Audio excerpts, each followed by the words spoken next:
Bonjour et bienvenue dans cette nouvelle vidéo. Nous allons nous attaquer aujourd'hui à des dates qui seraient dans un fichier Excel et qu'on voudrait importer dans une base de données. Euh, alors ma base de données, bon, elle est faite, hein. Par exemple, pour gérer un planning, j'ai ici, alors il faut mettre le format date évidemment, hop, date, et ici date. Et j'ai à côté donc mon fichier Excel qui se trouve là. Hop, hop, hop, là. Alors, il se trouve à côté. Voilà. Donc, qui contient bien des dates. Donc, ici, on va voir ce qu'on va mettre en ressources. Ici, c'est des matières, par exemple, hein, pour un planning. Enfin, bref. Ici, on a le numéro de la semaine qui correspond à la date de début et la date avec l'année. Et ici, date de début, date de fin. Alors, pour ceux qui s'y sont un petit peu frottés, vous avez remarqué que les dates dans Excel ne sont finalement pas codées de la même manière que ce qu'on voudrait ici dans Excel.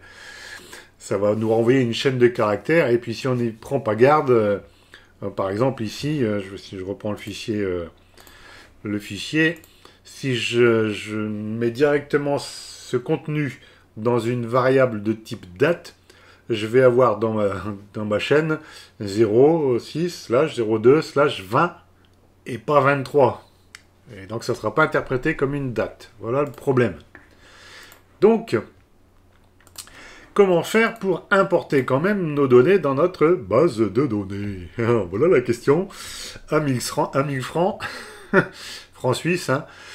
Alors je vais aller dans le code de mon bouton import. Et on va essayer de le construire ensemble. Alors, il est déjà tapé à côté, comme ça je ne suis pas trop embêté. Voilà. Alors, on va y aller petit à petit. Je commence déjà par créer une variable de type XLS document. Donc, c'est un fichier qui va finalement rester en mémoire. Je ne vais pas l'afficher. Hein. Je lui demande d'aller ouvrir le fichier planning donc, que j'ai mis moi dans mon répertoire exe. Ensuite, puisque je veux faire un import, je vais m'assurer que je vais vider en fait ma table planning. Et je commence par faire un hraz pour lui dire, bah, attention, je vais rentrer des choses. Mon planning, enfin une feuille Excel, un classeur Excel, un classeur Excel peut avoir plusieurs feuilles. Il faut que je lui dise sur quelle feuille je veux rapatrier les données. En l'occurrence, c'est la feuille 1. Donc, je vais faire planning.feuille pour lui dire, voilà, je suis en train de traiter la feuille. Qu'est-ce que je veux? C'est sélectionner la feuille 1. En gros, c'est ça que je fais ici. Maintenant, une fois que c'est fait, je vais pouvoir parcourir toutes les lignes de ma feuille de calcul. Alors, on va utiliser pour i, oui c'est ça, voilà, pour i égale 1, alors attention, pas 0, jusqu'à p planning.nombre de lignes.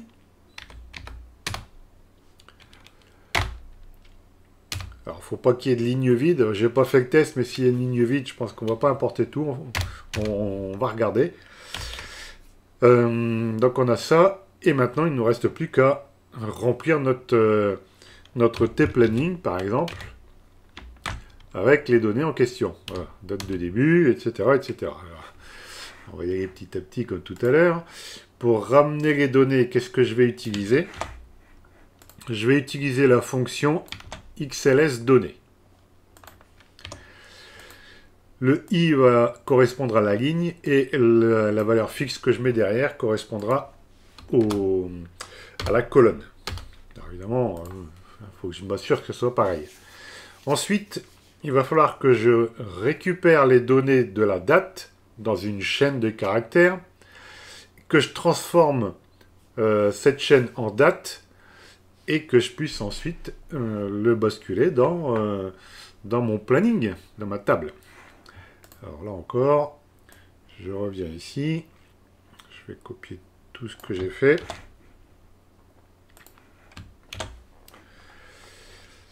Alors, si vous avez une colonne... Alors, avant, je récupère bien les données qui sont dans la colonne de la date de début. Je la mets dans une variable de type chaîne que j'ai appelée sDate. Ensuite, je vais convertir ce contenu en date, en faisant chaîne vers date. Et je mets dans une rubrique date-heure. Alors, je n'ai pas mis un date-heure, hein, je vais simplifier ici, mais si vous traitez avec un champ planning, il vous faudra la partie heure, si vous voulez avoir un agenda qui soit bien. Alors, si mon travail ici se fait sur la journée entière, j'en ai pas trop besoin. C'est pour ça ici que j'ai mis comme heure de début minuit et comme heure de fin pour la date de fin, bien c'est le même jour en fait. Hein, donc j'ai mis 23h59.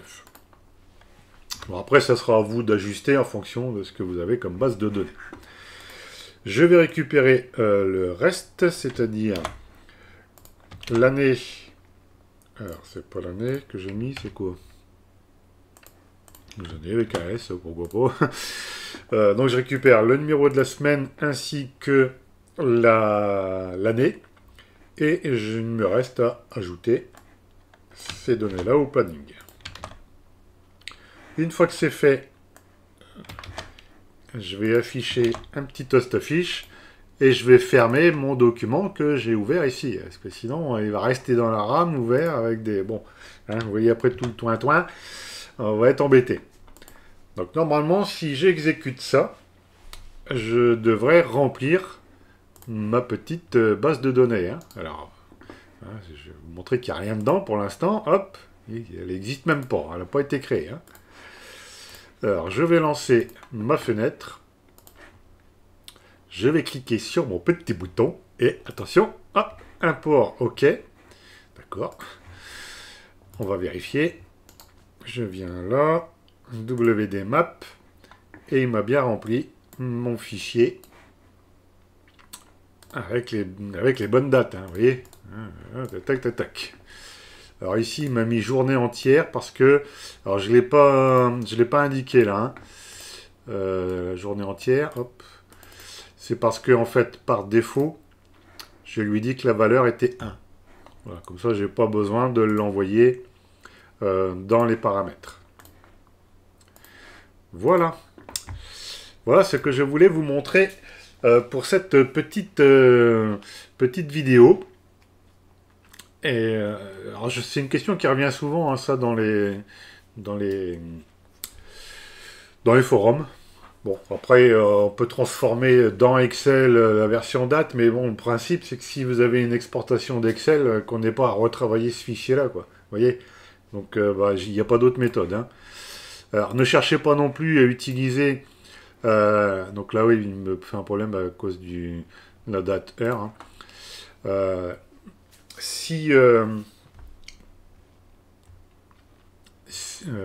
Oui, j'affecte un date-heure dans une date. C'est pour ça qu'il me dit qu'il y a un problème. Mais il a quand même mis la date. Hein. Mais il n'a pas mis cette partie-là. On peut regarder. Hein. Je vous raconte pas d'ânerie. On va juste faire que c'est une date. Donc là, je vais relancer. Du coup, j'ai un peu perdu là de ce que je voulais vous dire. Hop, je refais ça. Est-ce que j'ai la nouvelle... Enfin, l'erreur a disparu et j'ai quand même rempli mon tableau. Hein. Donc c'était bien cette histoire de partie heure de ma date. Enfin, de ma date heure. Voilà. Et donc, on pourrait tenter, oui, voilà, c'est ça, d'utiliser une autre fonction que je vous ai peut-être déjà montré, qui est himport XLS.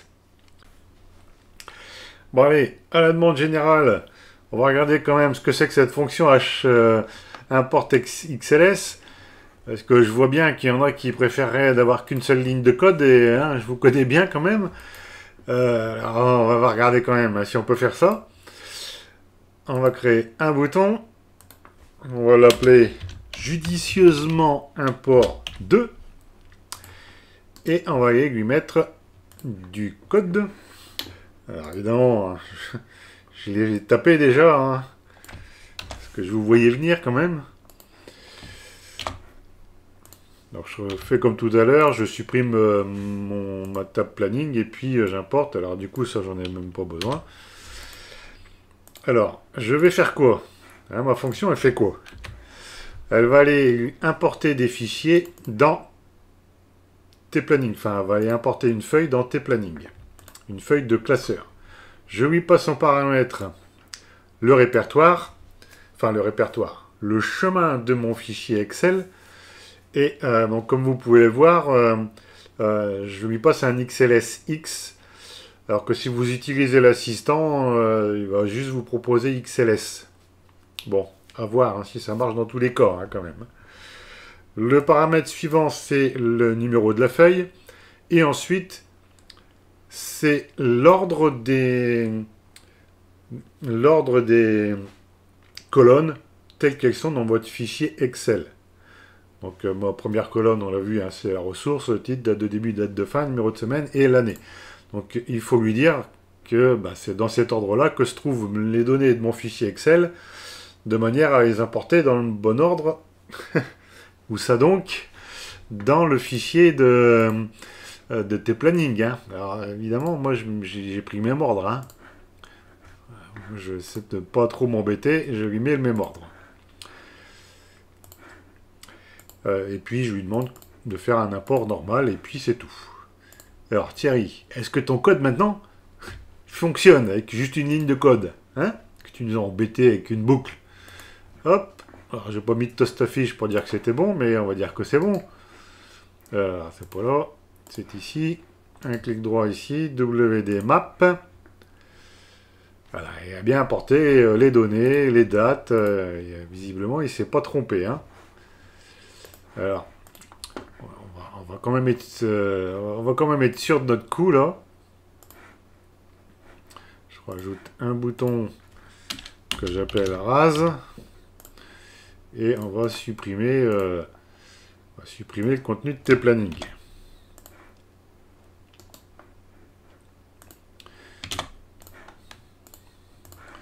Voilà. Donc je rase tout, je vérifie, enfin je vous montre surtout. Hop, WD map, voilà, il n'y a bien plus rien. Hein.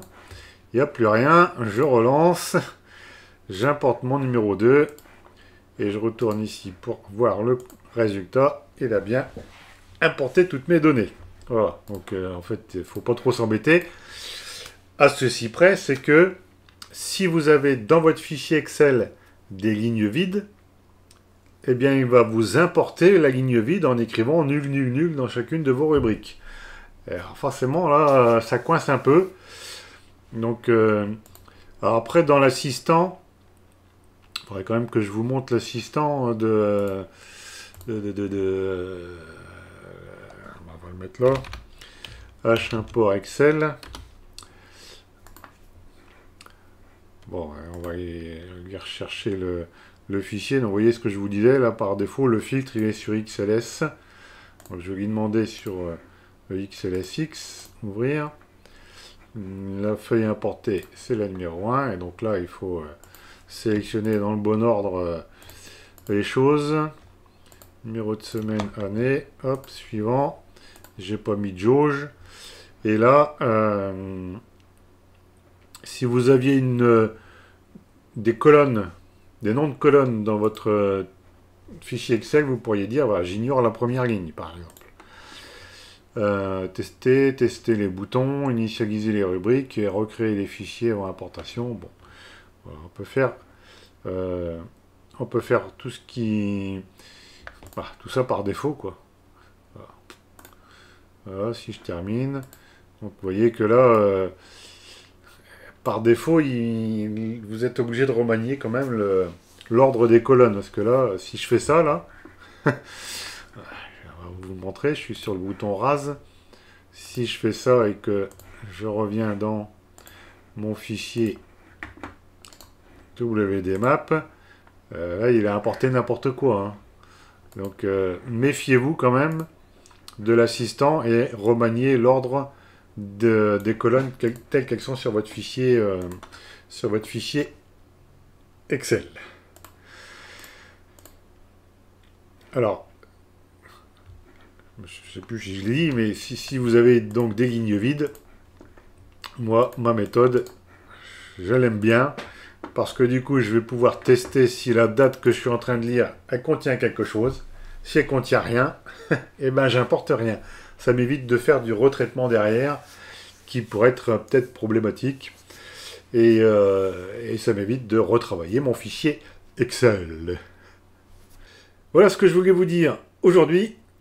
Alors, si ça vous intéresse, comme d'habitude, on s'abonne, on clique sur la petite clochette, et puis on va regarder sur ma plateforme les petites formations que je peux vous proposer de manière à progresser rapidement et efficacement.